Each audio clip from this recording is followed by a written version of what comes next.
Hello and welcome to Inflammation is a Hot Topic.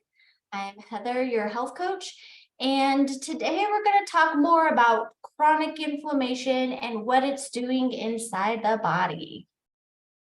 All right. Okay, so inflammation is a very interesting word. It's kind of curious. There's a lot of questions that come with inflammation. What is it? How does it affect me? How do I prevent it? Right? So hopefully we can touch a base on that a little bit and try to clear the muddy waters just a tad. Okay, so the definition of inflammation is really a protective response by the immune system.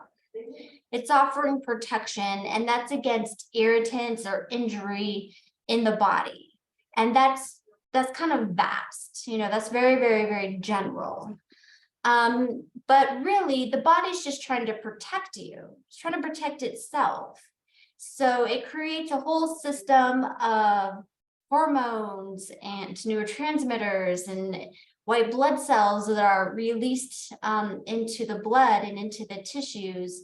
And it really the white blood cells kind of help expand the area. The blood vessels dilate, areas expand, and that's for the body to kind of help bring in these sort of healing chemical reactions that are happening so that we can heal our bodies. So this is a very natural defense process.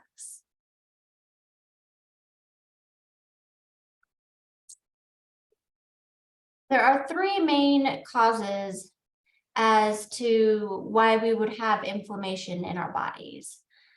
One is biological. That is our infections.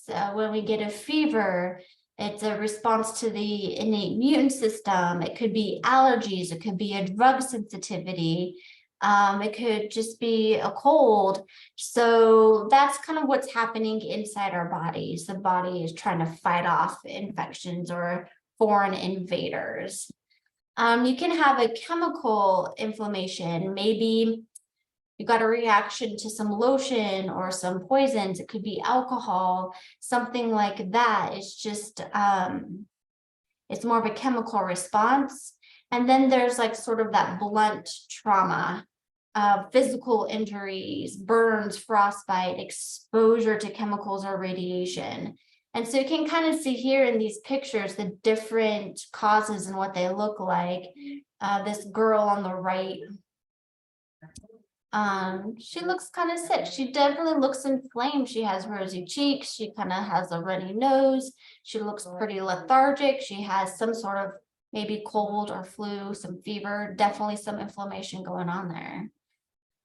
This bottom picture looks like some sort of a rash. Maybe that was radiation exposure or a burn of some sort. And as you can see, it's red. It's causing this person some pain or some irritation. And then this other picture with the bright red knee, that person bumped their knee maybe. And again, it's swollen, it's red, it's painful. And so the body kind of doesn't want you to use that specific part of your body if it's trying to heal itself. So it causes a little bit of pain, like don't touch, let me do what I got to do to clean up this mess, and then you can go about your business. So in all of these cases, you can tell that there is inflammation happening. That's a little bit more of what we call acute inflammation. And so acute is allergic reactions, chemical infection, burns, cuts, frostbite, kind of what we saw in that that previous slide. But then we have chronic inflammation. And this one is where the waters get pretty muddy, because now we're going into things like cardiovascular disease, neurological diseases, rheumatoid arthritis, fibromyalgia, chronic fatigue. The list can kind of go on, like what's going on with all of these diseases that are somehow connected to this chronic inflammation. It's definitely not cut and dry like that acute inflammation is. Okay, so as we spoke about in the last slide, there's all these weird ways that inflammation can sort of pop up, and it activates itself differently in different people. When your immune system is activated, it sends out inflammatory cells. Okay, so we get that. These cells attack the foreign substances and heal the tissue damage. Yes. But with chronic inflammation, it's kind of like that tissue damage never gets fully recovered. Somehow it's not healing itself properly. And then the body gets the signal just to produce more inflammatory cells to that site, whether that's the heart, whether that's the lungs, the brain, your joints, something like that. So it kind of just chooses these different areas. Autoimmune disease, metabolic disease.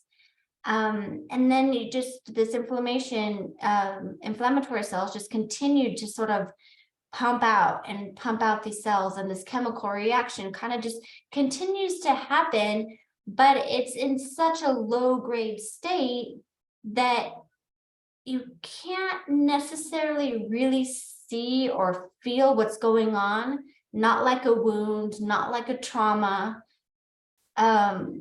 So it's harder to detect. We call that the slow and silent burn. And it's really just these really subtle insults to the body that triggers this inflammation. Say, for instance, your body doesn't respond well to, let's say, gluten. Okay, that's an allergy. You might have like a gluten sensitivity, but it's so under the radar that you don't really notice it. You might notice that when you eat pasta or a hamburger or something, sure, you don't feel the best, but it's not like it's significant, like you're throwing up or you have a severe stomach ache where you're like, yes, it was that food and I know it. And so this so you continue to eat the food, and this inflammation just kind of keeps on, oh, it's an irritant to the body. So you're just pumping out all of these inflammatory cells. So too much sugar or processed food, same thing. Your body's like, what is this? What's going on? Let's just send out some inflammation cells. Let's kind of figure out what's going on here. Just keep on pumping that out until we get this figured out. But then it never really gets figured out. Prolonged stress is the same way. It pumps out that cortisol, which can be very beneficial for acute situations, but not chronic situations. And so the stress can also be mental and emotional. And then, of course, if we're breathing in extra pollution, that's an irritant. If we have chemicals in the house that we're cleaning with, and we're sensitive to that, maybe you're not opening up the windows and airing out the house, that's an irritant.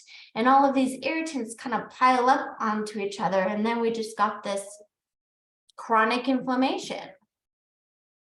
Hormonal deficiencies is another one, too low of testosterone.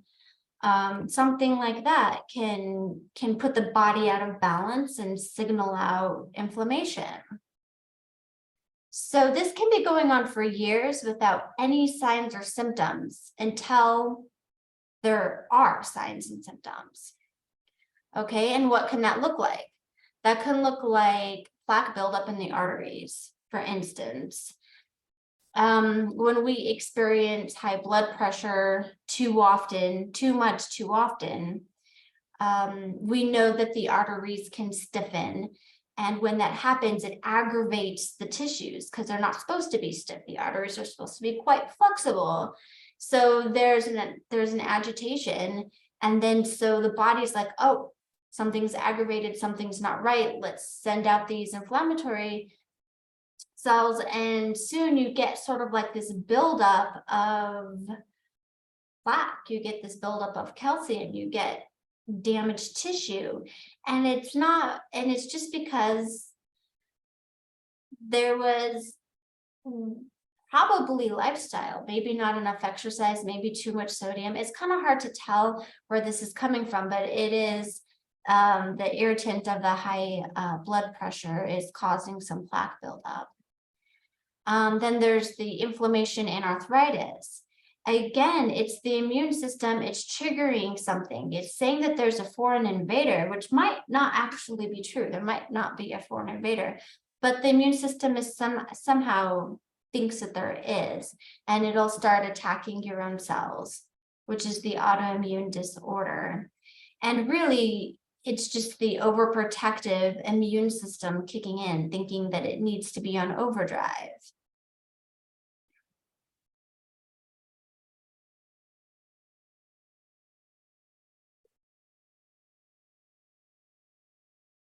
And then this one is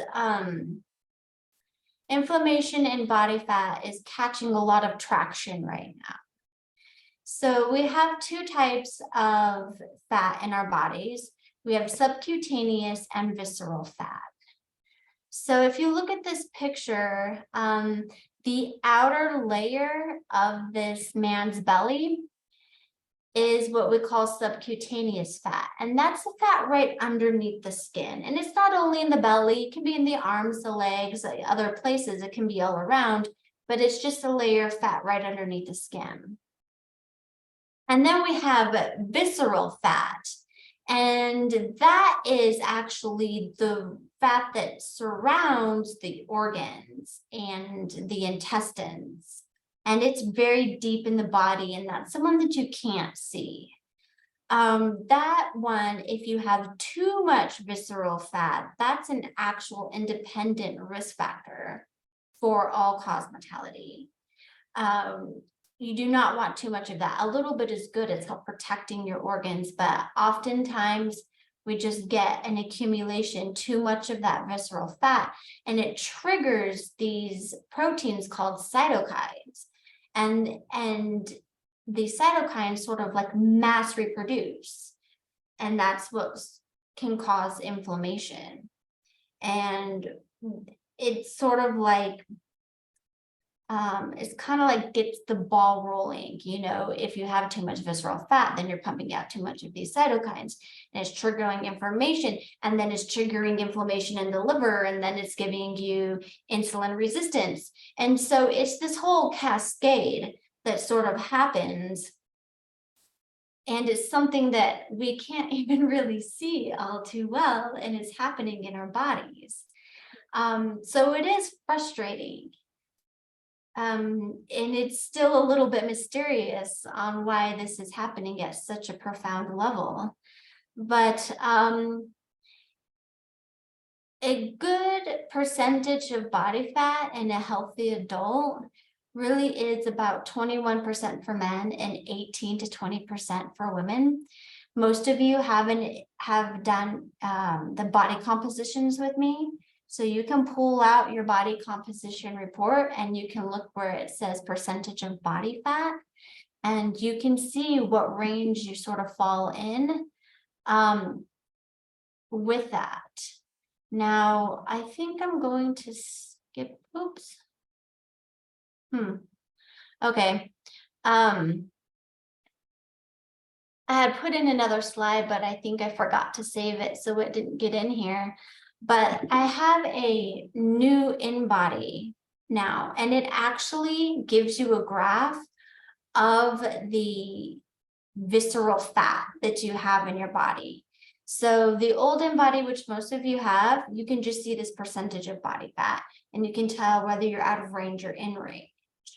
This new InBody machine actually lets you know how much visceral fat that you have. So it's able to detect what kind of fat.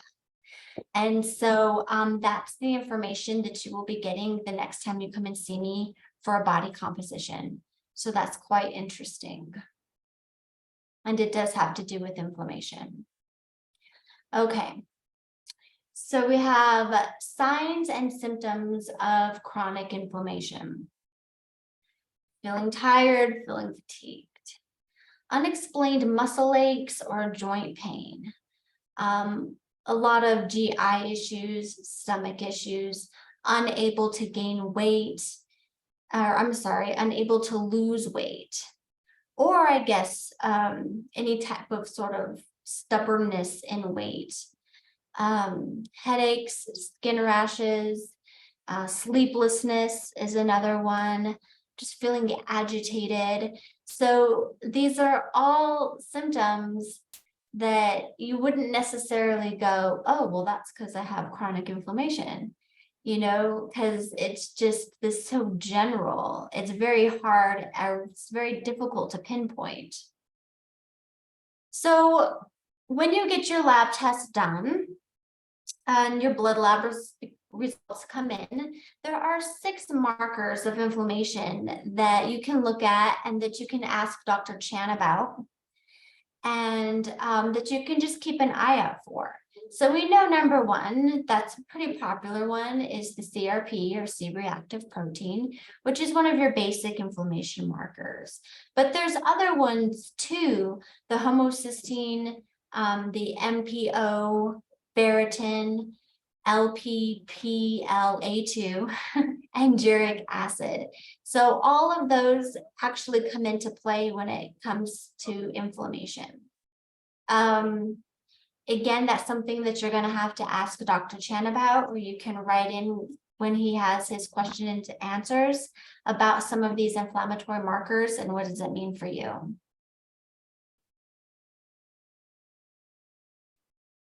Okay, here's another body composition slide. When we talk about inflammation, one of the other signs that there are is just extra fluid in the body. And again, because the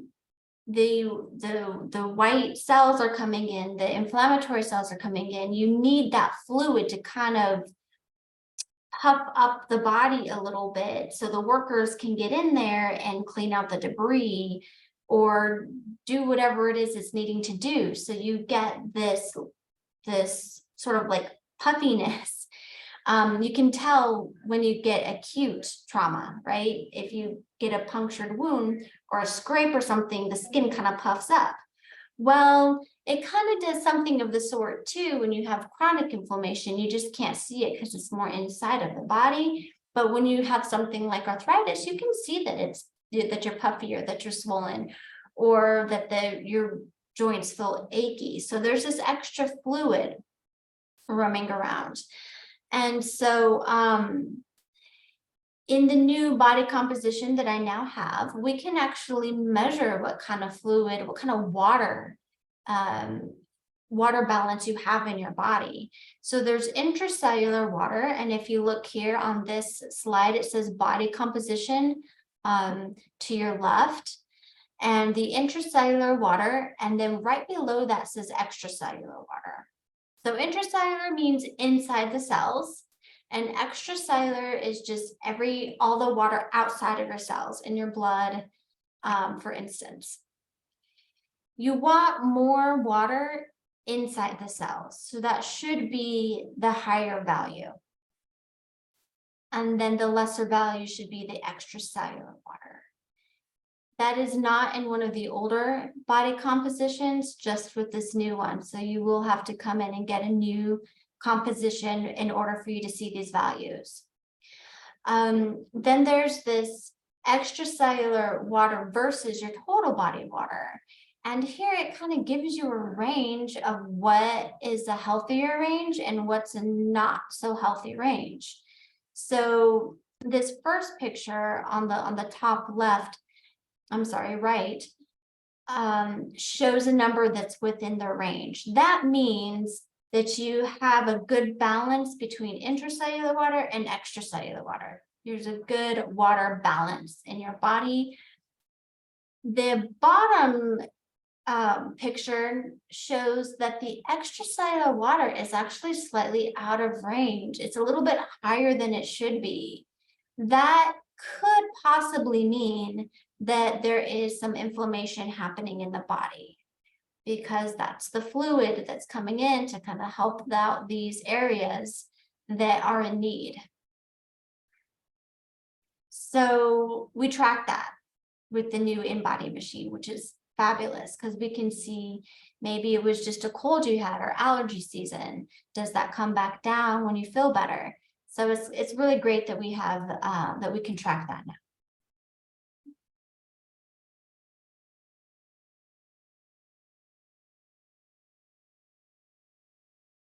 So we've been talking about contributors to inflammation.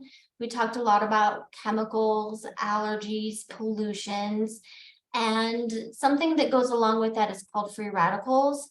And I'll get into that in just a little bit. We know that lack of sleep is really huge. That's when our body wants to rest and rejuvenate and sort of clean out the body and clean out the brain a little bit. And so when we sleep, we produce something called melatonin. Melatonin is a hormone, a healthy one, and it also is an antioxidant, and it just helps us lower inflammation. When we're sedentary, we're not getting that circulation running through our body as efficiently as we should. That can cause inflammation. We talked a little bit about the different types of fat and how that can trigger inflammation, and then stress as well. So this information is nothing new. We know about it. It's just always good to be aware of. So I just mentioned free radicals. What does that mean exactly? Well, it's sort of a chemical reaction that happens where you have these molecules that are holding oxygen. And so you can see this picture. On the top left is UV light. And then there's like this purple sun. And then it's producing these molecules, as you can see here, and you can tell that there's an O2, well, that's an oxygen. There's an OH that's holding an oxygen, and it can damage cells. Air pollution, you can see that there's these molecules. Again, it can lead to damaged cells. Smoking, if the metabolism isn't working quite right, there's something maybe going on with the mitochondria, and then extra inflammation in the body. All of these are carrying an oxygen molecule to them. What's going on with that? Well, let's find out. So free radicals are oxygen-containing molecules. I think we've established that. So what happens is that this is a chemical reaction because the molecule is quite unstable. And so an unstable molecule will actually start to attack other cells, and it can start to very much damage tissue or damage cells inside the body. So we have a normal cell, and then we have this free radicals all around here that are just attacking the cell. And if it continues to happen on a chronic basis, we get something called cell with oxidative stress, and that just demolished the cell completely. It's no longer functional anymore. So let's take a look at this from another angle. Here's the molecules that I was talking about before. And within this big circle on the right, there's sort of this blue molecule. And this is a really happy looking molecule because all of the electrons, I know we're getting into some chemistry here, but not too much. So all of these electrons are paired. It's nice, it's stable. This molecule is not going to attack another cell. It doesn't need to. It's stable. You get this free radical, which is the red molecule, and it's missing an electron. It really, really needs one. So this is a very unstable molecule. Okay, and it's going to attack other cells really because it wants to become stable. That's all that it wants. It just needs a big hug, right? So we have something called antioxidants, which is very popular, trendy term these days. We all know that we need antioxidants. We eat antioxidants, we take supplements for antioxidants. And there's a reason for that, because these antioxidant molecules hold extra electrons. And they can go up to this really stable free radical that's probably trying to attack it and be like, oh, here, have some love. You can have one of my electrons. And then when the antioxidant shares an electron with the free radical, it becomes stable and it becomes this happy blue molecule right here. This is very simplified version of all of this, but it kind of gives you a general idea of why antioxidants are so powerful and so important. It really neutralizes these free radicals and it prevents oxidative stress from happening because we're stabilizing the cells so they're not trying to grab at all of these different things to try to make it feel better. All right. What are antioxidants? Well, if you didn't know already, they're your fruits and vegetables and your nuts and your healthy fish. All right, we got our spinach, that's the beta carotene. We got our olives and nuts and seeds. We got the psyllium that neutralizes free radicals. Vitamin C does the same thing. So you can look here and what do you basically see? Healthy, whole food, right? Those are the foods that lower the inflammation. And it starts from sort of like this chemical level, and it really just kind of works from a cellular level outwards. Okay, so now that we're on a roll here, what are some other things that we need in our bodies to support ourselves and reduce inflammation? You've heard of polyphenols. That's what you get with berries and red wine. Let's see. So quercetin has been popular these days, and that's what you can find in an onion, and it really helps lower inflammation. Green tea is tried and true.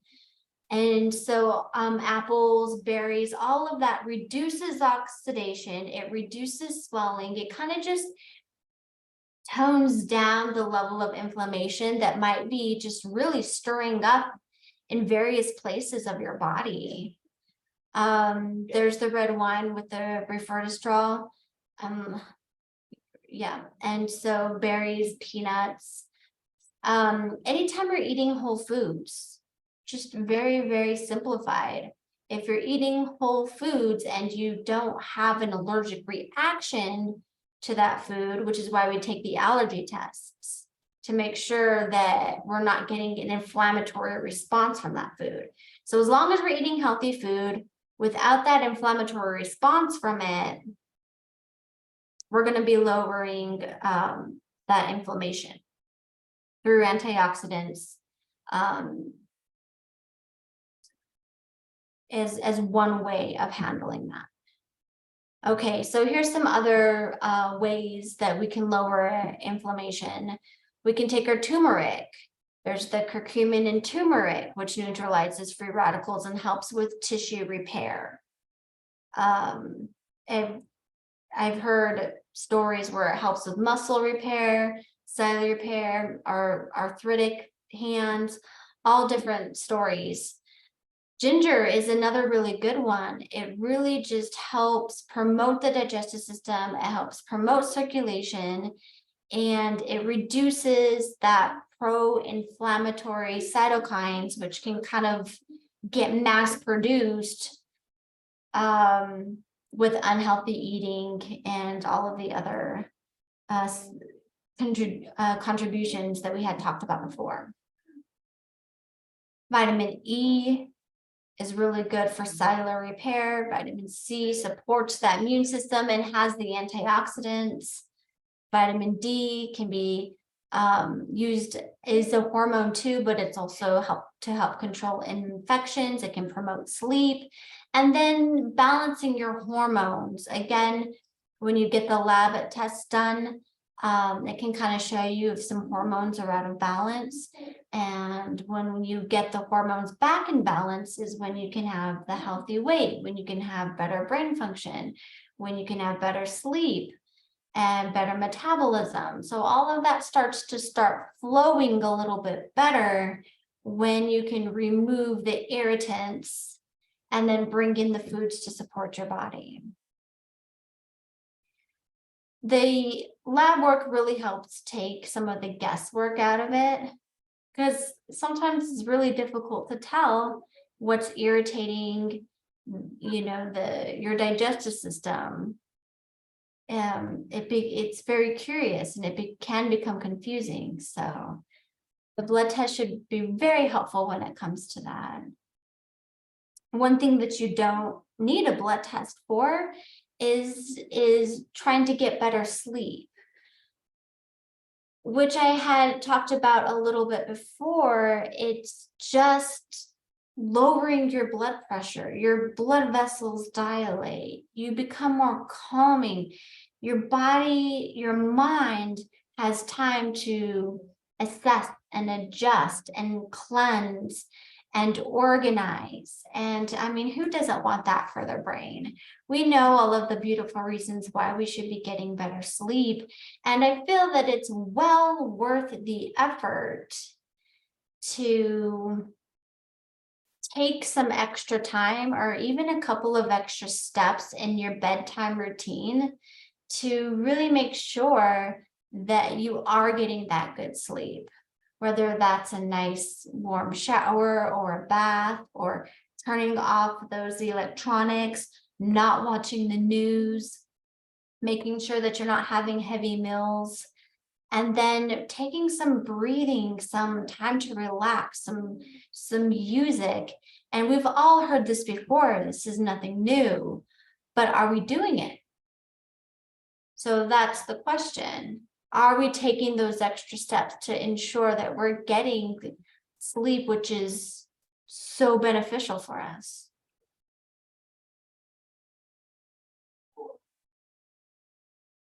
All right, you know me. I had to put this in here. Okay. Less sitting, even though I'm pretty sure all of us are sitting right now. And more movement. So movement can be anything. It doesn't have to be exercise per se. It can be gardening and doing the laundry and making up the bed and sweeping and vacuuming and going to the store and doing something in the garage. And so it could be standing for, it could be cooking. So just kind of getting in this little bit of movement where you're kind of putting stuff over here and maybe vacuuming over here, and you do that very subtly throughout the day. You're sort of getting all of that movement in. Now, it's not exercise. It's not gonna sort of transform your body. It's not enough effort to do that, but it is sort of enough to make sure that you're not sitting too much and that you're sort of moving your body around so your blood can circulate throughout your body. You should be actually exercising on top of all of that moving. And that will definitely ensure that your muscles are getting stressed enough to keep the muscle mass that you have so we don't fall into atrophy. And that it actually, exercise does help reduce inflammation. It helps reduce stress. It helps you sleep. So it's also a supportive factor in these really good behaviors that absolutely help lower inflammation. One question that was brought to me is, can you eliminate inflammation? And the answer is no. specifically because you don't actually want to eliminate inflammation. It is a part of the immune system. You need it to be active. You need it to be ready for you when you want it.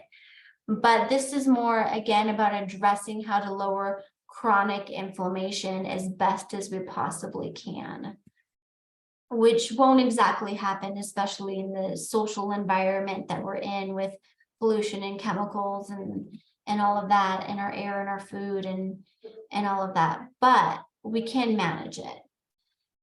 So I have this picture here on the right of these people doing more Qigong and Tai Chi exercises. And that's just because it helps reduce blood pressure. It helps with stress. You are moving all of your muscles. You're moving your shoulders, your back, your core, your legs, and you're also getting in coordination without having it to be so incredibly stressful on the body or so putting out such an effort to where you don't want to move for the rest of the day either. This is a very supportive exercise that will help you move better throughout your day, help you move more consciously throughout your day. Also, exercise helps maintains a healthy weight. If you tend to be a person that is really hungry all of the time, sometimes exercise can actually help balance out those hunger hormones to where you're hungry at the appropriate times. Or if you're a person that struggles with eating, oftentimes exercise will help increase your appetite so you can get in those nutrients you need to support your body. So it's a balancing effect, which is fantastic. Okay, so here, there's so much information and I've been talking for a while. So let's go ahead and just take a quick breathing break. Go ahead and put your feet on the floor and sit up nice and tall. Shrug your shoulders up to your ears and then just let them go. Go ahead and press your shoulders down more towards the floor. Hands on your lap. And if you feel like it, you can close your eyes. We're going to take a nice big deep breath in through the nose and out through the mouth.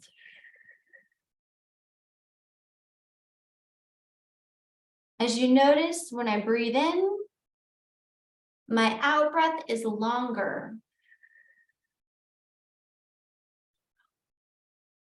So let's breathe in for 4 counts. So 1, 2, 3, 4, and let's breathe out for 6 counts. 1, 2, 3, 4, 5, and 6. Breathe in. And breathe out.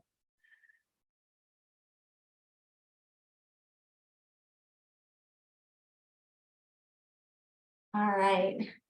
Go ahead and open your eyes and kind of shake that out a little bit.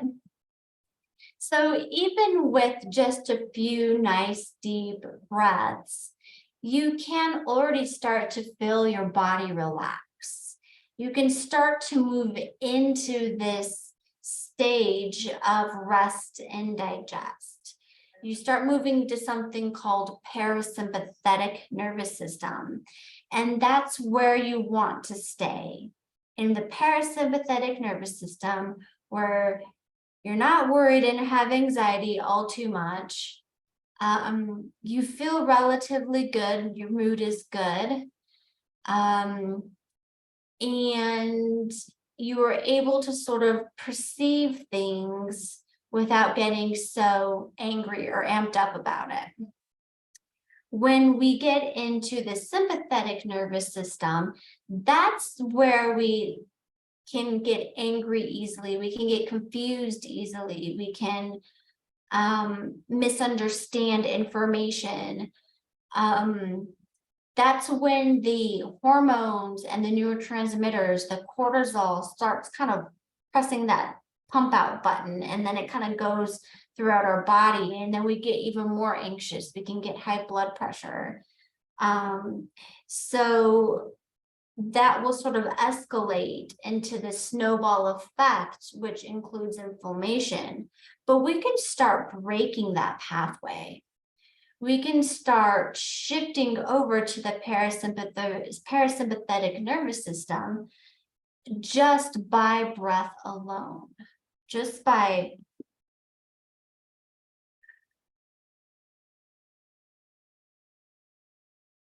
now that's very basic. You can get very creative with the way that you like to breathe and get more into meditation or visualization. There's all sorts of different avenues within that realm of breathing, but find what's best for you and start facilitating this breathing practice that will help break that pathway, and it'll start promoting already lowering inflammation in the body.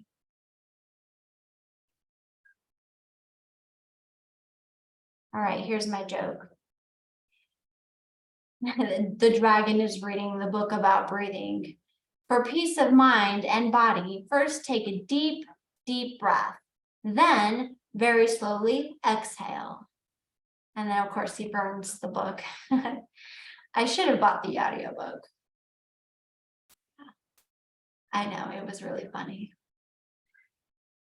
Okay, so that is actually the end of my presentation. It's a lot of information.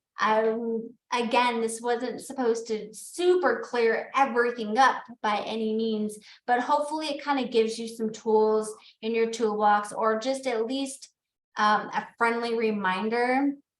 Hold on, I'm going to stop recording.